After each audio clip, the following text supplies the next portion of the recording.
Hello viewers, Asit দারফি coaching চ্যানেলে তোমাদের সকলকে স্বাগত জানাই। আজকের এই ভিডিওটিতে তোমরা যারা কলকাতা বিশ্ববিদ্যালয় বি ইতিহাস অনার্সের 6 সেমিস্টারে পড়ছো, তোমাদের যে CC14 পেপারটি রয়েছে, এই পেপারটির একটি গুরুত্বপূর্ণ ইম্পর্টেন্ট প্রশ্ন, টিকা প্রশ্ন 5 নম্বরের, বর্ণ বৈষম্য বা অ্যাপারথেইড।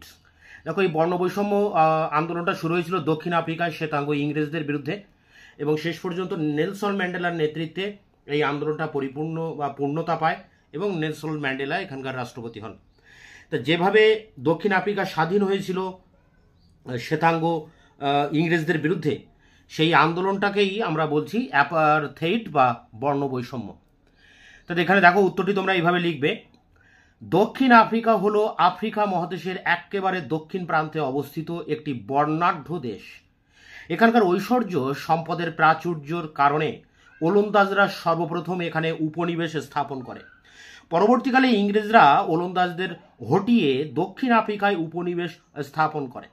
1910 খ্রিস্টাব্দে দক্ষিণ আফ্রিকা স্বাধীনতা লাভ করে, কিন্তু সেখানকার শাসন ক্ষমতা ইংরেজদের হাতেই থেকে গিয়েছিল। 1948 খ্রিস্টাব্দের নির্বাচনের মাধ্যমে ড্যানিয়েল এফ মালান এর নেতৃত্বে জাতীয়তাবাদী দল বা দ্য ন্যাশনাল পার্টি ক্ষমতায় আসে। মালানের সরকার বর্ণ বৈষম্য নীতি প্রণয়ন করেন। উল্লেখ্য, দক্ষিণ আফ্রিকার অধিবাসীদের গায়ের রং ছিল কালো। শুধুমাত্র গায়ের রঙের পার্থক্যের জন্য দক্ষিণ আফ্রিকার মানুষদের প্রতি এই সরকার বৈষম্যমূলক নীতি গ্রহণ করে। এই বৈষম্যমূলক নীতি বৈষম্যবাদ নামে পরিচিত। এই বৈষম্যবাদের অর্থাৎ অ্যাপারথেইডের বিরুদ্ধে দক্ষিণ আফ্রিকার কালো মানুষেরা যে আন্দোলন করেছিল তা বর্ণ বৈষম্য বিরোধী আন্দোলন বা অ্যান্টি অ্যাপারথেইড মুভমেন্টস নামে খ্যাত। পরের প্যারা দেখো, জাতীয়তাবাদী দলের প্রধান ড্যানিয়েল এফ মালান কেবলমাত্র গায়ের রং কালো হওয়ার কারণে বান্টুদের উপর অমানবিক নিপীড়ন চালান। পরবর্তী প্রধানমন্ত্রী হেনড্রিক এফ ভেরুয়ার্ড 1958 থেকে 66 এর আমলে বর্ণ বৈষম্য নীতির কঠোরতা চরম আকার ধারণ করে।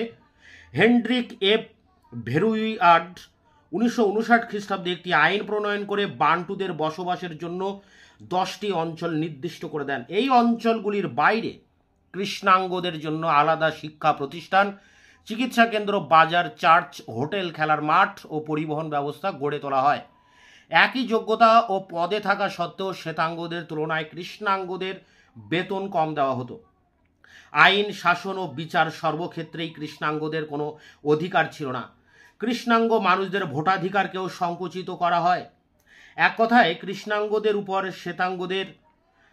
শ্বেতাঙ্গ শাসকেরা সীমাহীন শোষণ ও নির্যাতন চালাতো। পরের প্যারা দেখো, দক্ষিণ আফ্রিকায় বর্ণবিদ্বেষী শ্বেতাঙ্গ সরকারের শোষণ ও নির্যাতনের বিরুদ্ধে কৃষ্ণাঙ্গরা জোটবদ্ধ হয় এবং প্রতিবাদ আন্দোলনে সামিল হয়। 1960 খ্রিস্টাব্দে সার্ভডিল এবং সোয়েটোতে কৃষ্ণাঙ্গরা এক প্রতিবাদ আন্দোলন করলে শ্বেতাঙ্গ পুলিশ তাদের উপর নৃশংসভাবে গুলি চালায়, ফলে অনেক কৃষ্ণাঙ্গ মারা যায়। এই ঘটনার পরে বর্ণ বৈষম্য বিরোধী আন্দোলনের তীব্রতা আরও বৃদ্ধি পায়। নেলসন ম্যান্ডেলার নেতৃত্বে আফ্রিকান ন্যাশনাল কংগ্রেস মানে ANC শ্বেতাঙ্গ সরকারের বর্ণবিদ্বেষী নীতির বিরুদ্ধে জঙ্গি আন্দোলন শুরু করে। ম্যান্ডেলার নেতৃত্বে এই জঙ্গি আন্দোলন চরম পর্যায়ে উন্নীত হলে দক্ষিণ আফ্রিকান সরকার 1964 খ্রিস্টাব্দে ম্যান্ডেলাকে গ্রেপ্তার করে যাবজ্জীবন কারাদণ্ডে দণ্ডিত করে। উল্লেখ্য, ANC ছাড়াও বিকোর নেতৃত্বাধীন ব্ল্যাক কনসাসেন্স এবং বুথেলজির নেতৃত্বাধীন জুলু জাতীয়তাবাদীরাও ইনকাথা ফ্রিডম পার্টির অধীনে পৃথকভাবে আন্দোলন পরিচালনা করে। শেষ প্যারা দেখো, সম্মিলিত জাতিপুঞ্জ দক্ষিণ আফ্রিকার বর্ণবিদ্বেষী শাসনের বিরোধিতা করে এবং বর্ণবিদ্বেষী নীতি ত্যাগ করার জন্য দক্ষিণ আফ্রিকার শ্বেতাঙ্গ সরকারের উপর চাপ সৃষ্টি করে। কিন্তু আন্তর্জাতিক চাপকে অগ্রাহ্য করে শ্বেতাঙ্গ শাসকেরা কৃষ্ণাঙ্গদের উপর নির্যাতন চালাতে থাকে। 1985 খ্রিস্টাব্দে দক্ষিণ আফ্রিকার রাষ্ট্রপতি PW বোথা সর্বপ্রথম এই অবস্থার অবসানের জন্য সচেষ্ট হন।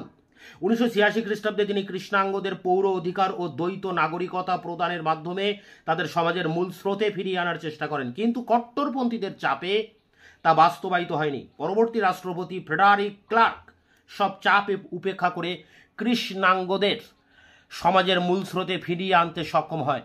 অবশেষে দীর্ঘ 27 বছর কারাদণ্ড ভোগ করার পর 1990 এর ফেব্রুয়ারি মাসে নেলসন ম্যান্ডেলাকে নিঃশর্ত মুক্তি দেওয়া হয়।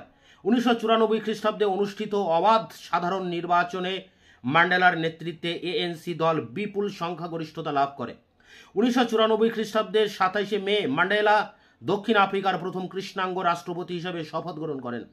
ফলে দক্ষিণ আফ্রিকা থেকে অমানবিক ও ঘৃণ্য বর্ণ বৈষম্যের অবসান ঘটে।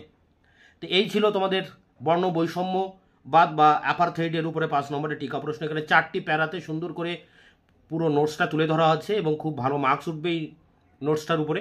তোমাদের এটি ভেরি ভেরি ইম্পর্টেন্ট। তোমাদের যে লাস্ট মিনিট সাজেশন দিয়েছি সেই সাজেশনের একটি ইম্পর্টেন্ট প্রশ্ন এটি, তাই অবশ্যই প্রত্যেকে এই প্রশ্নটির উত্তর তোমরা পড়ে যাবে পরীক্ষার জন্য। তোমাদের এই পেপারের অন্যান্য প্রশ্নের উত্তর নিয়ে খুব তাড়াতাড়ি আবার তোমাদের সামনে আসছি। ততক্ষণে তোমরা চ্যানেলকে সাবস্ক্রাইব করে রাখবে, বন্ধুদের কাছে শেয়ার করবে, নিজেদের মতামত থাকলে কমেন্ট সেকশনে কমেন্ট করে জানাবে। ভিডিওটি ভালো লাগলে অবশ্যই একটা লাইক